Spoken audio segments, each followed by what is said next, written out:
Nah, sebelumnya teman-teman apa kabar nih? Nah, baik, selanjutnya saya Ibu Sabrina dengan NIM 23121003 dari kelas PAI 4A. Di sini saya akan menyampaikan terkait materi desain kurikulum. Nah, sebelumnya teman-teman sudah pada tahu belum sih desain kurikulum itu apa? Nah, mari ikuti video saya. Nah, selanjutnya yaitu pengertian daripada desain kurikulum. Desain kurikulum adalah proses pengembangan dan perencanaan struktur, isi, dan cara penyampaian pembelajaran dalam suatu pendidikan. Ini mencakup tujuan pembelajaran, materi, metode, dan evaluasi.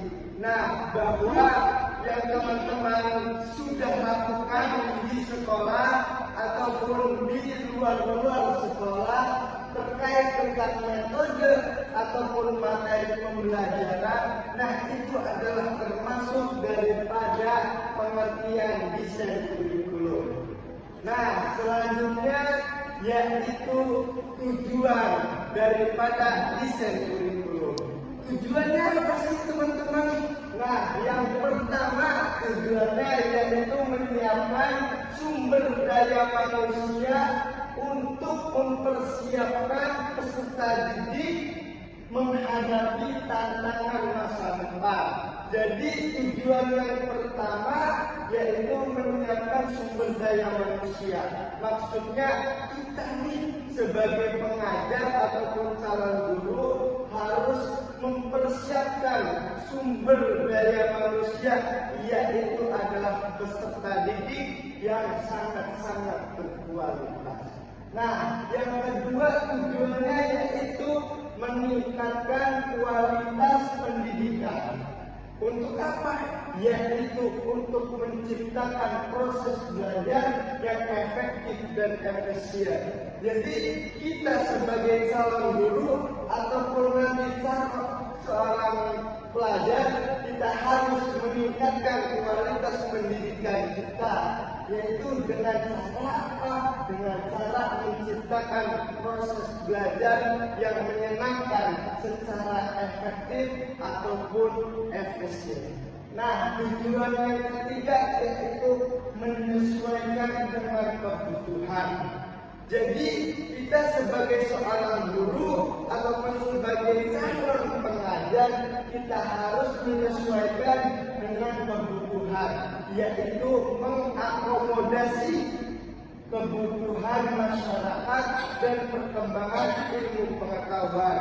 Jadi kita harus menyesuaikan apa sih itu yang dibutuhkan oleh peserta didik ataupun calon ataupun yang kita ajar itu. Apa sih yang dibutuhkan? Nah, kita sebagai calon guru ataupun seorang pengajar nantinya kita harus menyesuaikan kebutuhan apa yang dibutuhkan oleh peserta didik tersebut. Nah, selanjutnya yaitu manfaat. Manfaatnya apa sih dari desain kurikulum itu teman-teman? Nah, manfaatnya yang pertama yaitu keterampilan pembelajaran. Bahwasanya desain kurikulum itu mempunyai manfaat keterampilan pembelajarannya itu yaitu untuk membantu guru dalam merencanakan pengajaran. Jadi guru bisa dibantu yaitu dengan cara guru menerapkan keterampilan pembelajaran. Nah, yang kedua manfaatnya apa? Manfaatnya yaitu peningkatan hasil belajar. Maksudnya apa? Yaitu mendorong efektivitas dalam proses belajar mengajar. Jadi manfaat yang kedua ini bisa meningkatkan hasil belajar, yaitu dengan cara mendorong efektivitas dalam belajar mengajar. Jadi bisa apa ya, kayak meningkatkan sudah sejauh mana ini gitu, tingkatan-tingkatan ataupun hasil-hasil belajar. Jadi dari situ kita bisa mengetahui bahwasanya peningkatan hasil belajar. Nah, yang ketiga manfaatnya apa? Yaitu fleksibilitas, yang dimana memudahkan penyesuaian terhadap perubahan sosial dan teknologi. Nah, jadi manfaat yang ketiga ini bisa memudahkan seorang pengajar ataupun calon guru kita gitu ya nantinya, ataupun guru-guru yang sudah jadi guru itu bisa memudahkan penyesuaian terhadap perubahan sosial dan teknologi. Nah, selanjutnya yaitu ciri-ciri desain kurikulum. Nah, ciri-cirinya apa sih teman-teman? Nah, di sini saya akan menyampaikan ciri-cirinya, yaitu ada 3. Yang pertama yaitu berorientasi pada tujuan. Maksudnya apa? Maksudnya jelas dalam mencapai tujuan pendidikan. Jadi kita tahu ataupun kita paham bahwasannya kita itu harus berorientasi pada tujuan. Jadi kita sebagai seorang pengajar gitu ya, kita harus tujuannya itu bagaimana sih, tujuannya itu harus gimana sih gitu, untuk menciptakan peserta didik yang sangat-sangat berkualitas. Nah, yang kedua yaitu fleksibel. Fleksibel ini maksudnya apa?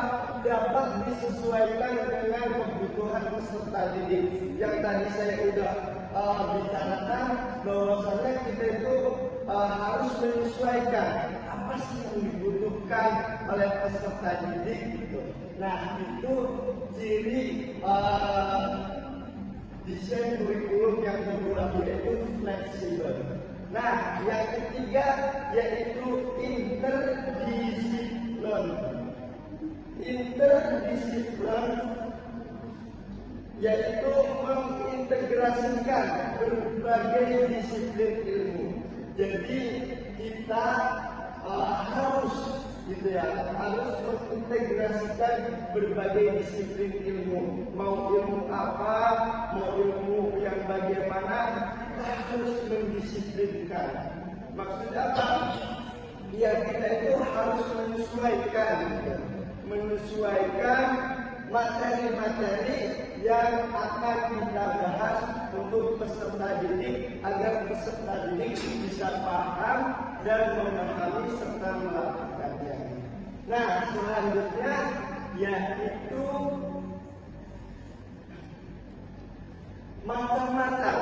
macam-macam desain kurikulum. Nah, macam-macamnya apa? Macam-macamnya di sini saya ada 3, yaitu yang pertama kurikulum berbasis kompetensi yang bisa disebut dengan singkatan KBK. Nah, maksudnya apa sih teman-teman? Maksudnya yaitu fokus pada penguasaan yaitu mengintegrasikan berbagai disiplin ilmu. Jadi kita harus gitu ya, harus mengintegrasikan berbagai disiplin ilmu. Mau ilmu apa, mau ilmu yang bagaimana, kita harus mendisiplinkan. Maksudnya apa? Ya, kita itu harus menyesuaikan materi-materi yang akan kita bahas untuk peserta didik, agar peserta didik bisa paham dan memahami serta melakukannya. Nah, selanjutnya yaitu macam-macam desain kurikulum. Nah, macam-macamnya apa? Macam-macamnya di sini saya ada 3, yaitu yang pertama kurikulum berbasis kompetensi yang bisa disebut dengan singkatan KBK. Nah, maksudnya apa sih teman-teman? Maksudnya yaitu fokus pada penguasaan kompetensi tertentu. Jadi ada suatu kompetensi gitu ya. Nah, kita itu harus fokus gitu terhadap kompetensi tersebut gitu. Nah, itu yang dimaksud dengan kurikulum berbasis kompetensi. Nah, yang kedua yaitu kurikulum 2013. Maksudnya apa? Kurikulum 2013 ini mengintegrasikan sikap, pengetahuan, dan keterampilan. Nah, kalau yang kita pernah dengar gitu ya, kita pernah ketahui bahwasanya kita pernah melakukan kurikulum ini yang dimana biasa disebut dengan kurikulum K13. Nah, itu adalah kurikulum 2013. Nah, yang ketiga yaitu kurikulum nasional. Macam-macam yang ketiga kurikulum nasional, yaitu diterapkan oleh pemerintah untuk seluruh ataupun untuk standar pendidikan. Bahwasanya di mana-mana setiap sekolah pasti ada yang namanya kurikulum nasional, karena pemerintah itu sudah menetapkan di berbagai pendidikan, karena itu sudah termasuk ke dalam standar pendidikan. Nah, baik, selanjutnya yaitu sifat-sifat. Sifat-sifat desain kurikulum. Sifat-sifatnya apa sih gitu kan? Sifat-sifatnya yang pertama yaitu dinamis. Jadi kita sebagai seorang pengajar ataupun seorang guru, kita harus mempunyai sifat dinamis. Dinamis itu apa? Selalu diperbaharui sesuai dengan perkembangan zaman. Jadi kita harus memperbarui, mengupdate ataupun yang kita memperbarui cara mengajar kita, metodenya ataupun materi-materinya agar peserta didik itu bisa lebih paham. Nah, yang kedua yaitu relevan. Relevan itu apa? Relevan itu sesuai dengan kebutuhan peserta didik dan masyarakat. Yang tadi saya sudah bicarakan bahwasanya kita harus menyesuaikan dengan kebutuhan peserta didik ataupun masyarakat setempat yang kita akan ajar. Nah, yang ketiga sifat-sifatnya yaitu holistik. Maksudnya apa itu holistik? Yaitu meliputi aspek kognitif, afektif, dan psikomotor. Jadi inilah sifat-sifat daripada desain kurikulum. Nah, selanjutnya yaitu strategi pengembangan. Nah, ini adalah strategi pengembangan ini termasuk di dalam terakhir pembahasan, karena ini kita sebagai seorang pengajar ataupun seorang guru nantinya kita harus mempunyai strategi pengembangan untuk mencapai peserta didik yang sangat-sangat berkualitas itu ya teman-teman tentunya. Nah, yang pertama yaitu analisis kebutuhan. Jadi kita itu harus menganalisis kebutuhan. Maksudnya apa? Yaitu mengidentifikasi kebutuhan peserta didik dan masyarakat. Jadi yang tadi saya sudah bilang bahwasanya kita itu mengidentifikasi apa sih itu yang dibutuhkan oleh masyarakat. Apa sih hal-hal yang sangat-sangat berpengaruh gitu buat masyarakat ataupun peserta didik. Nah, kita harus mengidentifikasi kebutuhan peserta didik, yaitu dengan cara analisis kebutuhan. Nah, strategi yang kedua yaitu kolaborasi. Jadi kita sebagai seorang guru ataupun seorang pengajar nantinya kita harus berkolaborasi. Maksudnya yaitu melibatkan berbagai pihak seperti guru, orang tua, dan masyarakat. Jadi kita harus berkolaborasi, misalnya guru dengan orang tua, peserta didik ada yang ada bandel gitu. Nah, bisa ditanyakan kepada orang tua, ini bagaimana sih cara menegurnya atau bagaimana cara mengimplementasikan dengan membicarakannya gitu. Jadi kita bisa berkolaborasi agar peserta didik tersebut dapat kita dapat menyesuaikan gitu, dengan peserta didik yang seperti itu. Nah, yang ketiga yaitu evaluasi berkelanjutan.